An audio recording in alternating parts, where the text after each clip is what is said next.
ang pagtatalaga kay Aaron at sa mga anak niyang lalaki bilang mga pari. 29 na kabanata.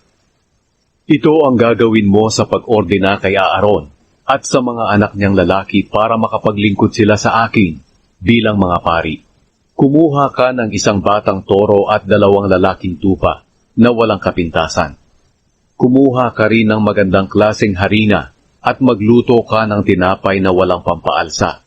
Makapal na tinapay na hinaluan ng langis ang lutuin mo, at manipis na tinapay na pinahira ng langis.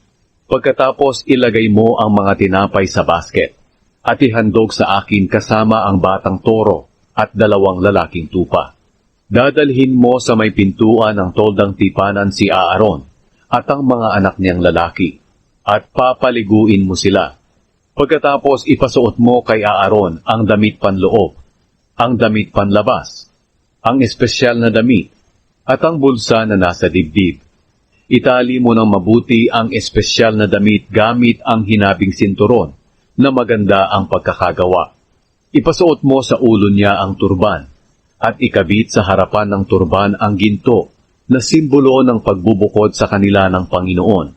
Kunin mo rin ang langis at ibuhos ito sa ulo ni Aaron sa pagtatalaga sa kanya.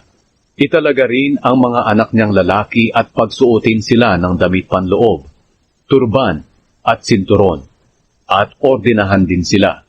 Magiging pari sila habang buhay. Sa pamamagitan nito, ordinahan mo si Aaron at ang mga anak niya. Dalhin mo ang batang toro sa harap ng toldang tipanan, at ipapatong ni Aaron at ng mga anak niya ang kamay nila sa ulo ng toro. Pagkatapos katayin ng baka sa presensya ng Panginoon sa may pintuan ng toldang tipanan. Kumuha ka ng dugo ng baka at ipahid mo ito sa parang sungay sa mga sulok ng altar, at ibuhos mo sa ilalim ng altar ang matitirang dugo. Pagkatapos kunin mo ang lahat ng taba sa tiyan ng baka, ang maliit na bahagi ng atay, ang mga bato, pati na ang mga taba nito, at sunugin ito sa altar. Pero sunugin mo ang laman, balat at bituka nito sa labas ng kampo, bilang handog sa paglilinis. Pagkatapos kunin mo ang isa sa lalaking tupa, at ipatong mo ang mga kamay ni Aaron at ng mga anak niya sa ulo ng tupa. Katayin ito at iwisik ang dugo sa palibot ng altar. Hiwa-hiwain mo ang tupa, at hugasan ng mga lamang loob at paa. Ipunin mo ito pati ang ulo at ang iba pang parte ng hayop. Sunugin mo itong lahat sa altar, bilang handog na sinusunog para sa akin. Ang mabangong samyo ng handog na ito sa pamamagitan ng apoy ay makalulugod sa akin. Pagkatapos kunin mo ang isa pang lalaking tupa, at ipatong ang mga kamay ni Aaron at ng mga anak niya sa ulo ng tupa. Katayin ninyo ito at kumuha ka ng dugo, at ipahid sa ibabang bahagi ng kanang tainga ni Aaron at ng mga anak niya, at sa mga kanang hinlalaki ng kanilang kamay at paa. Pagkatapos iwiwisik ang natirang dugo sa palibot ng altar.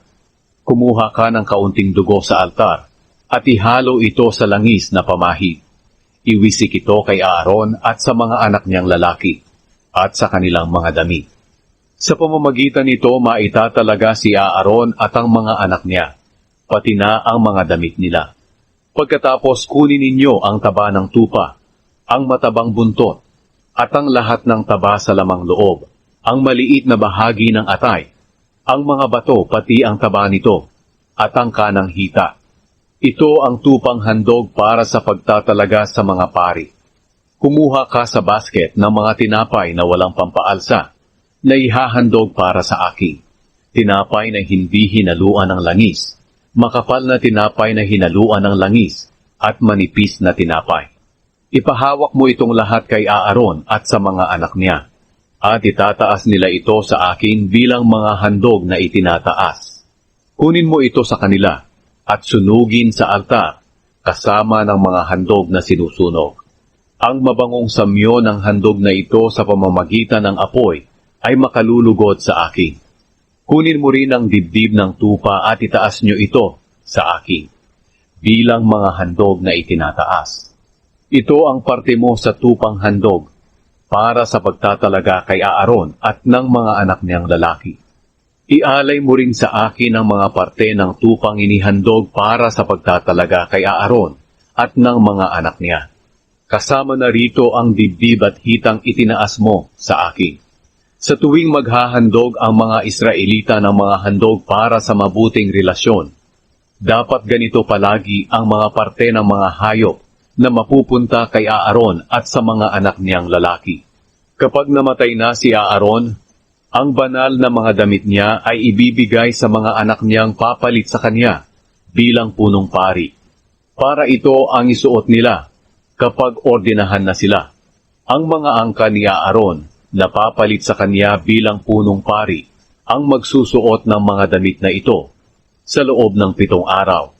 Kapag papasok siya sa toldang tipanan para maglingkod sa banal na lugar, kunin mo ang tupa na inialay sa pagtatalaga at lutuin ang karne nito sa isang banal na lugar.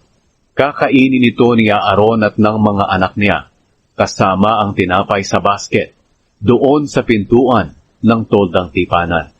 Sila lang ang makakakain ng karning ito at tinapay na inihandog para sa kapatawaran ng mga kasalanan nila nang inordinahan sila. Walang ibang maaaring kumain ito dahil banal ang pagkain ito. Kung may matirang pagkain, sa kinaumagahan dapat itong sunugin. Hindi ito dapat kainin dahil ito'y banal. Sundin mo ang iniuutos kong ito sa iyo tungkol sa pag-ordina kay Aaron at sa mga anak niyang lalaki. Gawin mo ang pag-ordina sa kanila sa loob ng 7 araw. Bawat araw maghandog ka ng isang baka bilang handog sa paglilinis para maging malinis ang altar. At pagkatapos pahiran mo ito ng langis para sa pagtatalaga nito. Gawin mo ito sa loob ng 7 araw. At magiging pinakabanal ang altar at dapat banal din ang humahawak nito. Ang araw-araw na mga handog.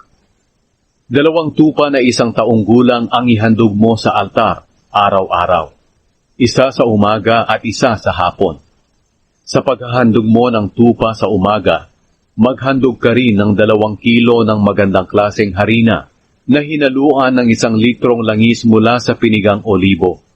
Maghandog ka rin ng 1 litrong katas ng ubas bilang handog na inumin.